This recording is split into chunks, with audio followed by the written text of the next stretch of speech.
சூர்யா வெற்றி நான் சொல்கிறேன்னா உண்மை தானே. கொஞ்ச நாள் இருந்தாக்கா காங்கிரஸ் கட்சியே இல்லாமல் போயிருக்கோம் சார். இங்கே சீமான் மட்டும் வந்து அதான் சீமானுக்கு வந்து எல்லாத்தையும் முடித்து குழிலாம் தோண்டி நல்லா சமாதிலாம் கட்டி உள்ளே தள்ளி ஸ்லாப் போட்டு மூடி ஒரு செடியை நடணும், அவ்வளோதான். எப்போ நட்டு அந்த செடி வந்து பார்த்திங்கன்னா அப்படியே விண்ணை நோக்கி வளர்ந்துருக்கும், பெரிய மரமாக இருக்கும். அந்த அளவுக்கு வந்து காங்கிரஸை வந்து பார்த்தீங்கன்னா வந்து குழி தோண்டி புதைக்கிற அந்த வேலையை வந்து பார்த்தீங்கன்னா ரொம்ப சிறப்பாக செஞ்சது, வந்து கேட்டினா சரியாக செஞ்சது. அதுவும் உலகத்தமிழர்கள் மனம் குளிர பண்ணது வந்து பார்த்தீங்கன்னா சீமான் தான். இன்றைக்கி சீமான் அவர்கள் வந்து உலகத்தமிழர்கிட்ட வந்து மிகப்பெரிய அளப்பரிய ஒரு மரியாதையும் அன்பும் பாசமும் இருக்கும். காரணம் கேட்டால் இந்த காங்கிரஸ்காரனை குழியில் தரும். எனக்கே நான் சொல்கிறேன், எப்படி சார் ஒரு நல்ல ஒரு பச்சை தமிழனுக்கு, ஒரு தமிழ் தேசிய சிந்தனையாளருக்கு காங்கிரஸை ஆதரிக்க என்ன வரும்? அதை நீங்கள் வந்து நீங்கள் எந்த கட்சியோட நீங்கள் ஆதரிங்க சார். நீங்கள் மதவாத கட்சி சொல்லுங்கள், சாதியவாத கட்சிகள் சொல்லுங்கள், எந்த கட்சியும் நீங்கள். காங்கிரஸ்காரனை வந்து பார்த்தா ஒரு உண்மையான தமிழன், பச்சை தமிழன், தமிழ் தேசிய சிந்தனையாளர் எப்படி வந்து காங்கிரஸை ஏற்றுக்க முடியும்? இதெல்லாம் இருக்கட்டும். நான் கேட்குற ஒன்றே ஒன்று தான். சீமான் வந்து சொன்னது என்ன, இன்னும் நேரடியாக சொல்கிறாரு, நீ ராஜினாமா பண்ணிட்டு நீ மீண்டும் எலெக்ஷன் இல்லை, அதுக்கு உனக்கு வந்து பார்த்தீங்கன்னா சொல்ல திராணி இல்லாமல் உதயநிதி ராஜினாமா பண்ண சொல்ல நான் அது உங்களுக்குள்ள அது இது நீ தான் சொல்லணும். உள்ளபடியே வந்து பார்த்தீங்கன்னா இன்றைக்கி விலகி போகிறது யார்? நீங்கள் தானே விலகி போகிறீங்க. கூட்டணி விட்டு விலகி போகிறது யார்? திமுக கூட்டணி வேணான்னு விலகி போகிறது நீங்கள் தானே காங்கிரஸ். ஏன்னா ஓட்டு போட்டு கொஞ்ச நாள் ஒரு வருஷம் கூட தள்ள மாட்டீங்களா? சீமான் அருமையான ஒரு வார்த்தை சொன்னான், சூப்பரான ஒரு வார்த்தை, அற்புதம் அழகான வார்த்தை. நான் கேட்டான், டேய் போத்த நானே 4% வச்சிருக்கிறேன், இது உங்ககிட்ட போத்த நானே 4% வச்சிருக்கிறேன், உங்ககிட்ட என்னடா இருக்குன்னு கேட்டார். கரெக்டான கேள்வியா? அதுக்கு பதில் சொல்ல திராணி இருந்துச்சா? அதுக்கு பதில் சொல்கிறாரு, நாங்கள் 4 ஸ்டேட்டில் ஆட்சியில் இருக்கிறோம், 4 ஸ்டேட்டில் நாங்கள் ஆட்சியில் இருக்கிறோம். அவர் 120 நாடாளுமன்றங்களை நாங்கள் சந்திச்சிருக்கோம். இங்கே என்ன இருக்கிறீங்கன்னு தான் கேள்வி. கேட்ட கேள்வி என்னன்னா, சீமான் கேட்ட கேள்வி, தமிழ்நாட்டில் என்ன இருக்கிறீங்கன்னு கேட்டார். உங்களால் தனித்து நின்று முடியுமா? எதுவே 1% முடியுமா? தனித்து நிற்க முடியுமா? 4 பேரோட போய் ரயில் மறியல் போகிறோம் சார். நல்ல ரயில் வரல சார் அங்கே.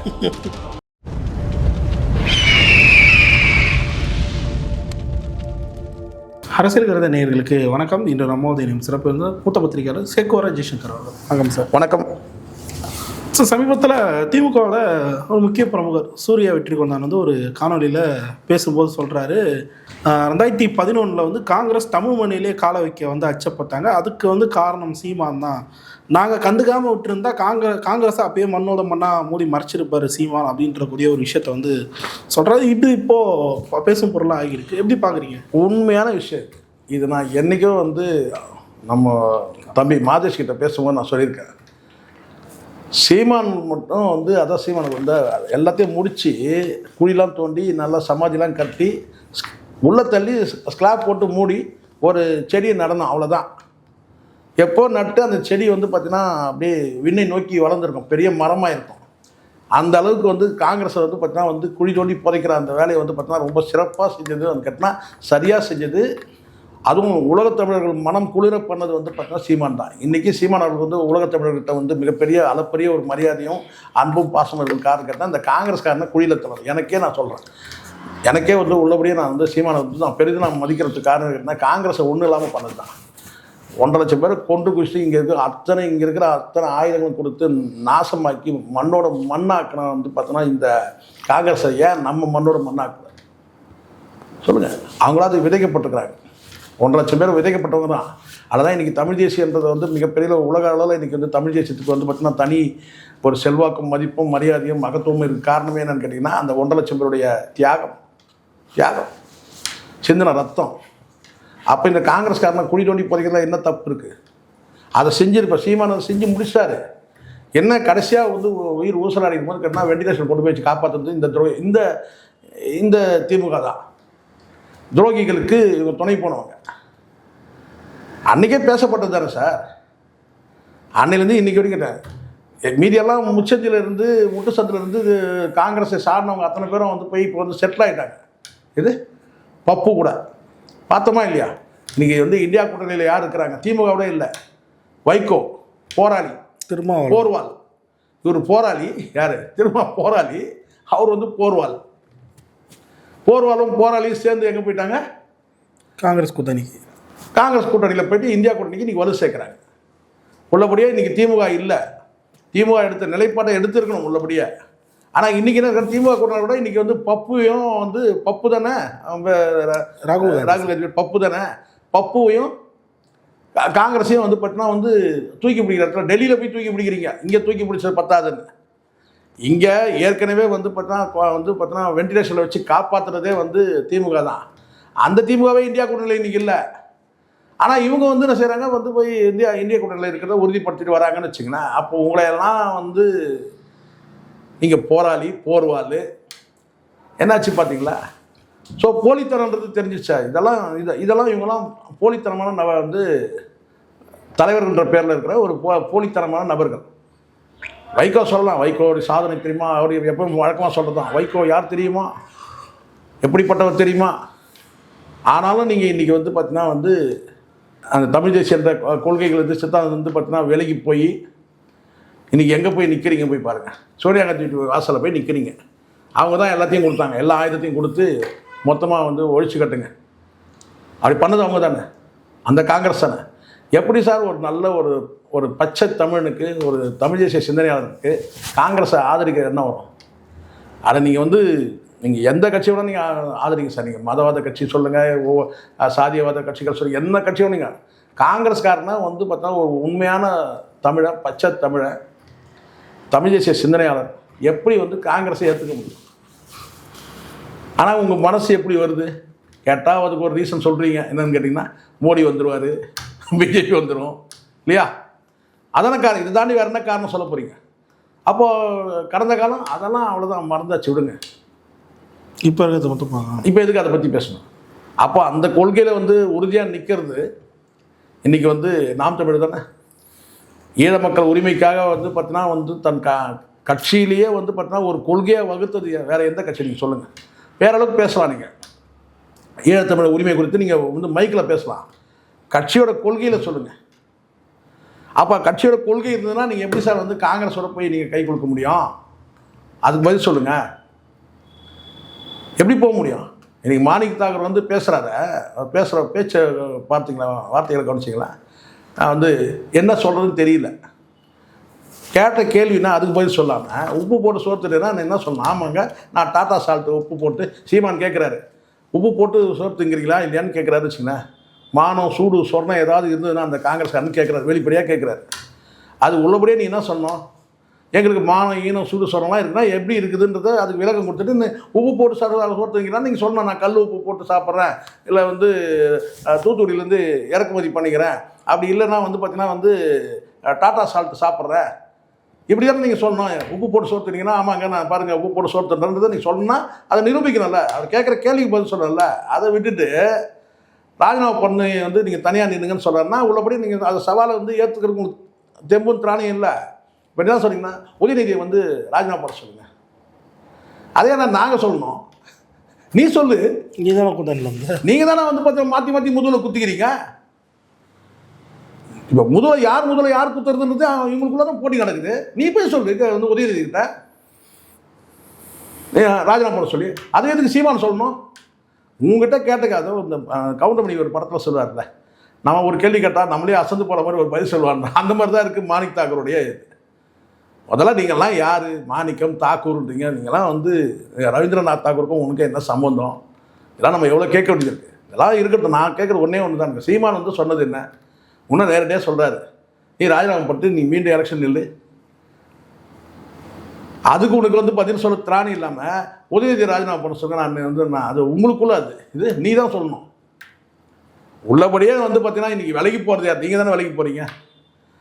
கூட்டணி விட்டு விலகி போகிறது யார்? திமுக கூட்டணி வேணான்னு விலகி போகிறது நீங்கள் தானே போகிறீங்க.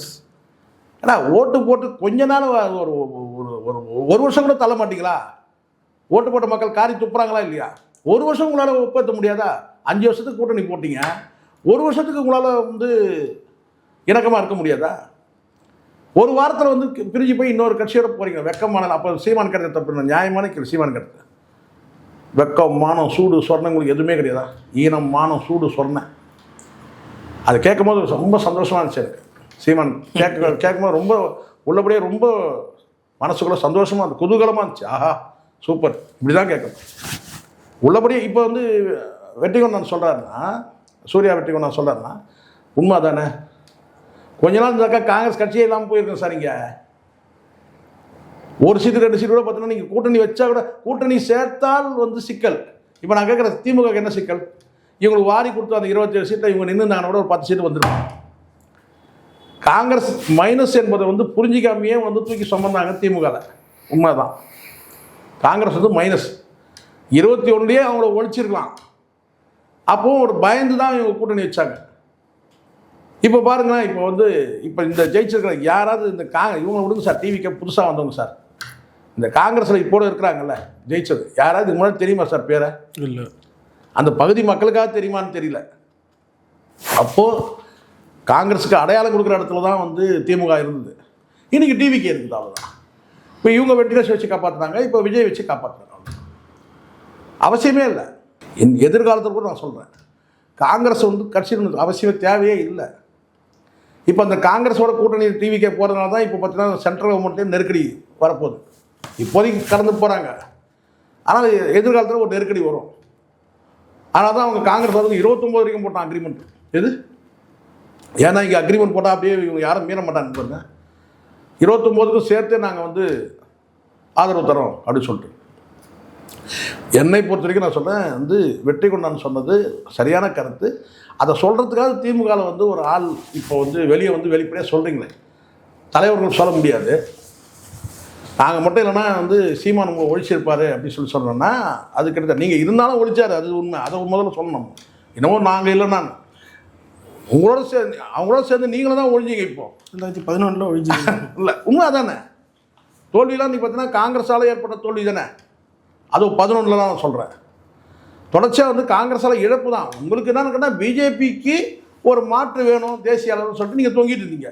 தேசிய கட்சி நீங்கள் கூட்டணி வைக்கும்போது தேசிய கட்சி மெல்ல மெல்ல அது மாநில கட்சியாக மாறிட்டு வருது.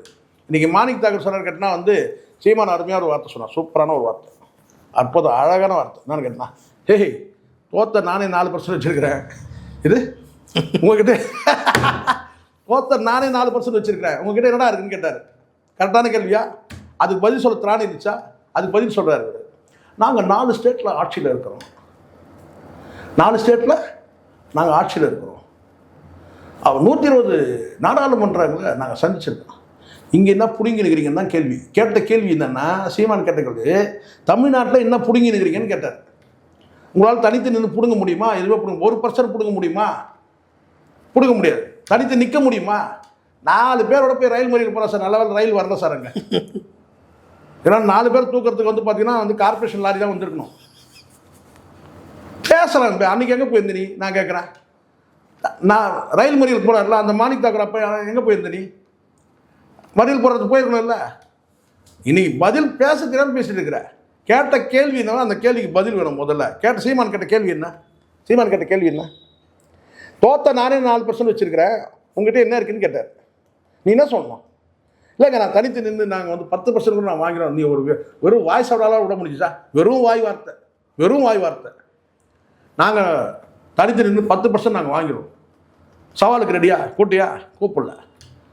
தோத்த நான் 4% வச்சுருக்கேன், உங்ககிட்ட என்னன்னு கேட்டால் பதில் நீ என்ன சொல்கிறேன்? 4 ஸ்டேட்டில் ஆட்சி இருக்கிறேன்ற.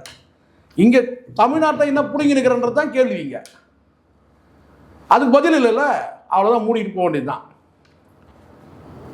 மாணிக் ரவீந்திரநாத் தாகூர் வந்து ஜனகணமனன்னு சொன்னார்ல, அதை பாடிக்கினே போக வேண்டியதுதான். நீ எது அதே மாதிரி தாடி ஒன்றா வந்து வளர்த்துங்க. அங்கே சந்தேகம் வரும் மக்களுக்கு. விருதுநகரில் இவர் வந்து ரவீந்திரநாத் தாகூரா மாணிக் தாகூரா? ஏன்னா ஜனகணம் காங்கிரஸுக்கு அந்த ரவீந்திரநாத் தமிழ்நாட்டை பொறுத்த வரைக்கும் அந்த ரவீந்திரநாத் தேசிய கீதம் பாடினார். தமிழ்நாட்டில் வந்து பார்த்தீங்கன்னா காங்கிரஸுக்கு கடைசியாக ஜனகணமன பாடினது இந்த மாணிக் தாக்கூர் தான். நான் சொல்கிறேன், கேட்ட கேள்வினா ஆம்பளையாக நின்று கேட்குறாருல, ஒரு கேள்வி கேட்குறாருல, அந்த கேள்விக்கு பதில் சொல்ல திராணி இருக்கடா அவனுக்கு? திராணி இல்லை. அப்போ நீ என்ன செய்யணும்னு கேட்டிங்கன்னா வந்து வாய் அடக்கமாக பேசணும், அதை பேசணும், இது பண்ண அதெல்லாம் எங்கள் பரம்பரையிலே கிடையாது. இல்லை சீமான் பரம்பரையில் எல்லாத்தெல்லாம் நீ கேட்டுக்கிற. அடக்கமாக பேசணும், அதுவாக பேசணும், இது வேணும். உள்ளபடியே கேட்ட கேள்விக்கு உங்களுக்கு பதில் சொல்ல திராணி இல்லை. 4 ஸ்டேட்டில் வந்து ஆட்சியில் இருக்கிறான்னு. அந்த 4 ஸ்டேட்டை கூட ஒன்றும் சொல்ல முடியல. இந்த ஸ்டேட்டில் சொல்ல முடியாது. அதுவே அசிங்கமாக இல்லை? இந்தியாவில் மொத்தம் எத்தனை ஸ்டேட்டு? 4 ஸ்டேட்டுன்னு சொல்கிறேன். அப்பயே நீங்கள் சுருங்கி போயிட்டீங்கன்னு தெரிஞ்சிச்சுல்ல. அப்பயே நீங்கள் சுருங்கி போயிட்டீங்களா சார்? இந்தியா போன்ற பெரிய நாட்டை இருக்குன்னா 4 ஸ்டேட்டில் நாங்கள் ஆட்சியில் இருக்கிறோன்ற அந்த 4 ஸ்டேட்டையும் நீங்கள் தனியாக இருந்தீங்க, கூட்டணி தான், அப்பவும் கூட்டணி தானே இல்லை? ஸோ அதனால் ஒரு விஷயம் வந்து மாணிக் தாக்கூர் வந்து பார்த்தீங்கன்னா யாருக்கு என்ன கவுண்டர் கொடுக்கணுன்றது முதல்ல தெரியணும். முதல்ல உங்களை யாருன்னே தெரியாது. சீமான் வந்து உங்கள் பேரை சொன்னதுனால தான் இன்றைக்கி மாணிக் தாக்கூரே தெரியுது. இல்லைன்னா தமிழ்நாட்டு மக்களுக்கு மாணிக் தாக்கூர்னா யாருன்னே தெரியாது. சீமான் மேடையில் பேச உங்களுக்கு அடையாளம் கொடுத்தது சீமான் தான். இந்த மாணிக் தாக்கூருக்கு சீமான் தான் அடையாளம் கொடுக்குறாரு. உள்ளபடியே வந்து பார்த்தீங்கன்னா உங்கள் பேரை சொன்னதுனால தான் இன்றைக்கி மாணிக் தாக்கூர்னா யாருன்னு தெரியுது. அதுவும் பதிலடி கொடுக்குறேன்னு சொல்லிட்டு அந்த பதிலடி ஒரு விவசாயம் இருந்துச்சா? பதிலடி கொடுனா நான் சொன்னேன், நாங்கள் வந்து தனித்தனி கூட 10% நாங்கள் வாங்கணும். வெறும் வாய்ஸ் அவரால் கூட சொல்ல முடியல. நீ ஸ்டேட்டுக்கு போய்ட்டு அடுத்த ஸ்டேட்டுக்கு, நாங்கள் 4 ஸ்டேட்டில் ஆட்சியில் இருக்கிறோம், உப்பு போட்டு சொல்லிட்டு நீங்களா இல்லையா? அது பதில் இருந்துச்சா? மானம் ஈனம் சூடு சொன்னார்ல, அது எதாவது இருந்துச்சா? இருந்திருந்தால் நீங்கள் வந்து பார்த்தீங்கன்னா இப்போ வந்து இந்த முதுகுலகத்தில் வேலை செஞ்சுருக்க மாட்டீங்க. இன்றைக்கி இனிமேல் நீங்கள் வந்து பார்த்தீங்கன்னா இந்த காங்கிரஸ் திமுக பக்கமாக அடி வாங்கும், அதிமுக பக்கமாக அடி வாங்கும், எல்லாத்துக்கு மேலே வந்து பார்த்தீங்கன்னா வந்து நாம் தமிழர் கிட்ட தர்ம அடி வாங்கும் காங்கிரஸ். சும்மாலாம் உங்களை வந்து ஒரு நாளில் வந்து நீங்கள் வந்து உங்களை ஒழிச்சு கட்டல. அதுக்கு எவ்வளோ ரத்தம் வேர்வை, சீமானுடைய தொண்டை எவ்வளோ வந்து கிழிஞ்சிருக்கும். பேசி தான் உங்களை வந்து பார்த்தீங்கன்னா உங்களை வந்து கோமா ஸ்டேஜ்க்கு அனுப்பிச்சது.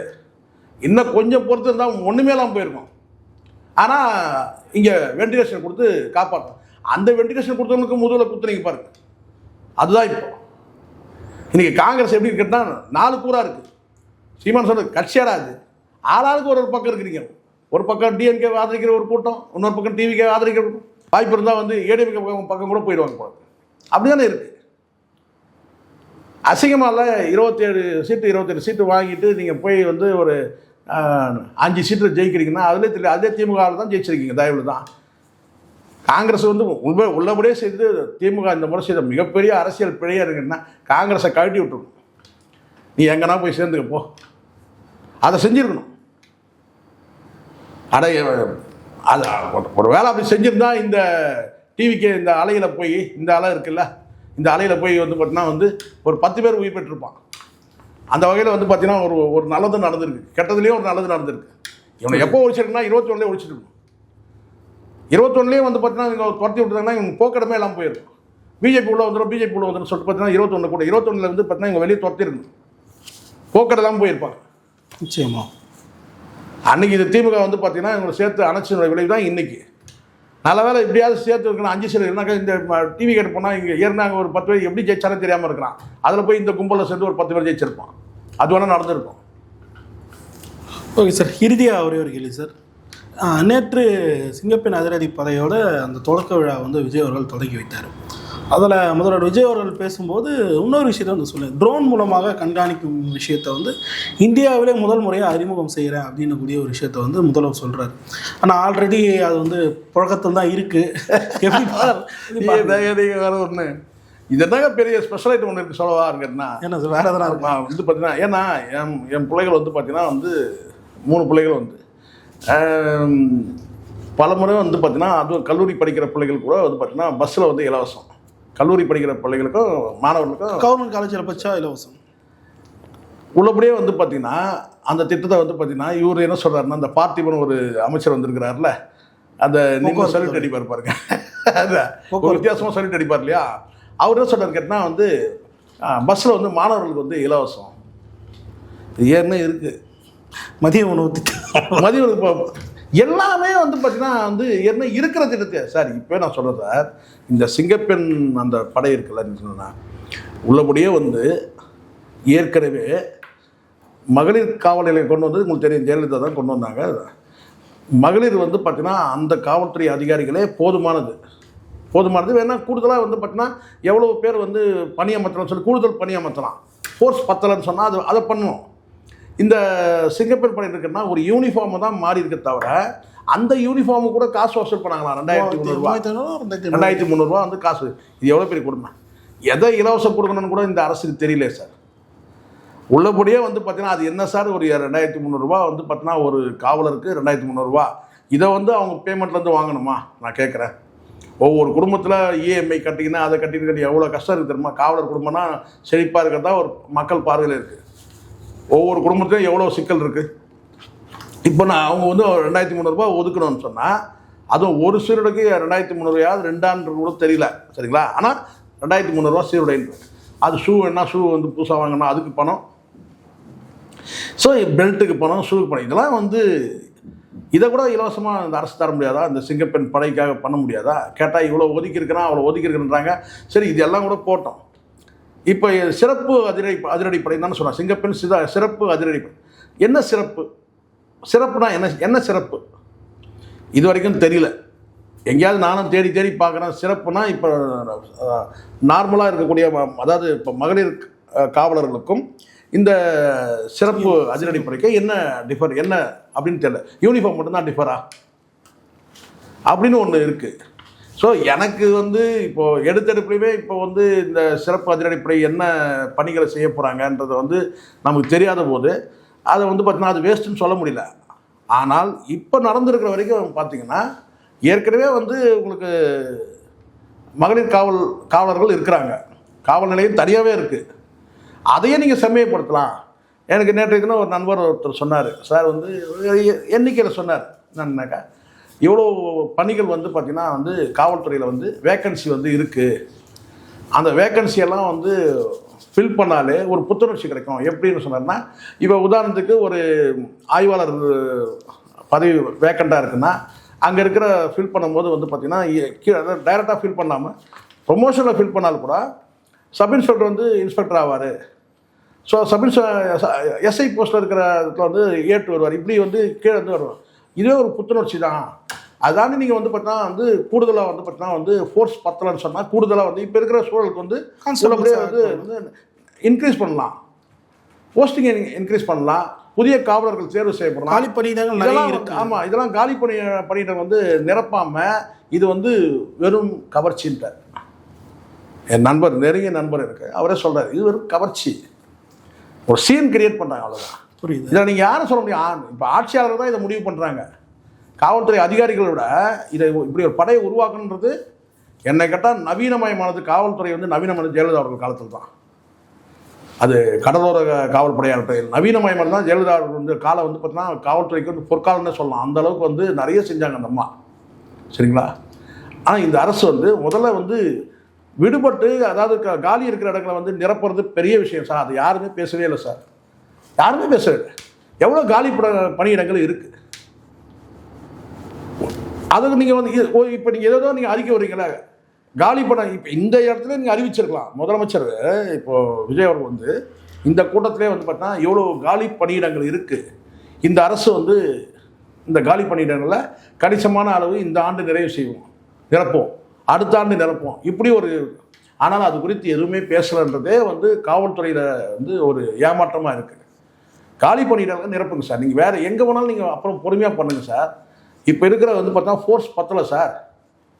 இருக்கிற ஃபோர்ஸ் வச்சு தானே சார் வந்து பார்த்தீங்கன்னா வந்து வேலை செஞ்சுட்டு இருக்கிறாங்க. அப்போ வந்து பார்த்தீங்கன்னா எதை முதல்ல செய்யணும் அதை செய்யணும் முதல்ல. நான் இந்த திட்டத்தை வந்து நான் கிரிட்டிசைஸ் பண்ணணுன்றது எனக்கு நோக்கம் இல்லை. ஆனால் வெறும் யூனிஃபார்ம் தானே மாறி இருக்குது, வேறு என்ன சிறப்புன்னு ஏதாவது எங்கேயாவது போட்டிருப்பாங்கன்னு பார்த்தேன். எங்கேயாவது என்ன சிறப்பு அதிரடிப்படைனா என்ன சிறப்பு? வெறும் யூனிஃபார்ம் மாற்றினா போதுமா? அப்போ ஏற்கனவே வந்து இருக்கிறவருடைய அந்த காவலர்கள் வந்து பார்த்தீங்கன்னா அவங்க என்ன வந்து தகுதி குறைந்தவர்களா? அந்த கேள்வியே இருக்குது தானே செய்யுது.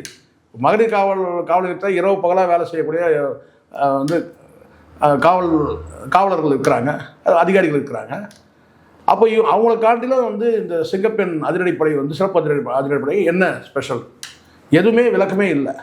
என்ன வேறு ஸ்பெஷல் பார்த்தீங்கன்னா யூனிஃபார்ம் வந்து 2300 வசூல் பண்ணிங்க, அதுதான் சிறப்பு. அதை தாண்டி எதுவுமே இல்லை. முழுக்க காவல்துறைக்கே ஒரு ஏமாற்றம்னா காலி பணியிடங்களை நிரப்புறதுக்கு இந்த அரசு வந்து இதுவரையில் முதலமைச்சர் வந்து இந்த கூட்டத்தில் அறிவிச்சிருக்கணும். ஆனால் வந்து நீங்கள் செயல்படுத்துறது நீங்கள் பின்னாடி கூட கொண்டு வாங்க. இந்த ஆண்டு வந்து இவ்வளோ காலி பணியிடங்கள் இருக்குது, அந்த காலி பணியிடங்களை நிரப்புறதுக்கான இந்த அரசு வந்து பார்த்தீங்கன்னா முன்னெடுப்பு நடவடிக்கை எடுப்போம் சொல்லவே இல்லை.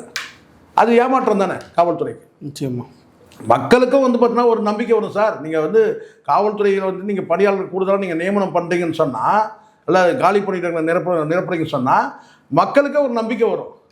ஸோ அந்த மாதிரியான நடவடிக்கை இல்லையே. இன்றைய தினம் நீங்கள் அறிவிச்சிருக்கலாமே. ஒரு டேட்டை ஃபிக்ஸ் பண்ணுறீங்க, அந்த டேட்லேருந்து கடந்து இன்னொரு டேட்டை வைக்கிறீங்க போது அப்போ நம்ம ஏதோ ஒரு எதிர்பார்ப்பு இருக்கு, என்ன ஏதோ ஒரு விடுபட்டுச்சு போல இருக்குது. இப்போ இந்த இடத்துல வந்து ஏன் தேதியை மாற்றுறாங்கன்னு சொன்னால் அப்போ தான் சரி. இவருடைய பேச்சில் வந்து பார்த்தீங்கன்னா அந்த பேசின பேச்சுக்களை வந்து கிரிட்டிசைஸ் பண்ணுறதுக்கு ஒன்றுமே இல்லை. அது ஒரு நீட்டாக தான் இருந்தது அந்த பேச்சு, விஜய் அவர்கள் பேச்சு. எனக்கு தெரியும் முதல் முறையாக வந்து விஜய் வந்து, ஆனால் இதுலேயும் கூட வந்து பார்த்தீங்கன்னா உங்களுக்கே நல்லா தெரியும்னு ஒரு வார்த்தை சொன்னார். அது வழக்கமாக சொல்கிறது, உங்களுக்கே நல்லா தெரியும் போதைப் பொருட்கள் இன்றைக்கி வந்து தமிழ்நாட்டில் இப்படி இருக்கிறதுக்கு காரணம் அது வந்து உங்களுக்கே நல்லா தெரியும். அவர் என்ன சொல்ல வரான்னு தெரிஞ்சிச்சு. திமுக ஆட்சியில் தான் இந்த போதை கலாச்சாரம். அதை கடந்து பேச்சு வந்து நீட்டாக தான் இருந்துச்சு, சுருக்கமாக இருந்து நீட்டாக இருந்தது. ஆனாலும் கூட எதிர்பார்ப்புன்னு வந்துருக்குல்ல, இந்த இடத்துல நீங்கள் வந்து காலி பணியிடர்கள் குறித்து நீங்கள் ஒரு அறிவிப்பு வெளியிட்டிருக்கலாம். அது மக்களுக்கும் ஒரு நம்பிக்கை இருந்திருக்கும், காவல்துறைக்கும் வந்து பார்த்தீங்கன்னா வந்து ஒரு நிறைவாக இருந்திருக்கும். ஆனால் அது நடக்கலை. ஓகே சார், பல்வேறு கேள்வி தெளிவாக இருந்துச்சு. நேரத்துக்கு நன்றி. நன்றி சார்.